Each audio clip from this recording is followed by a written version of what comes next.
بسم الله الرحمن الرحيم. அளவற்ற அருளாளனும் நிகரற்ற அன்புடையவனுமாகிய அல்லாஹுவின் பெயரால்.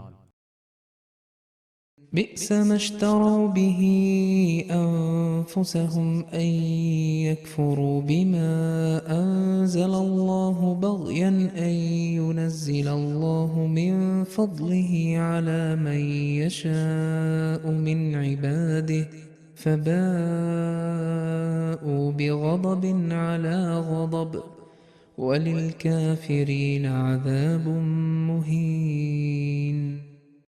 அல்லாஹ் அருளியதை மறுப்பதற்கு பகரமாக தங்களே அவர்கள் விற்பனை செய்வது மிகவும் கெட்டது.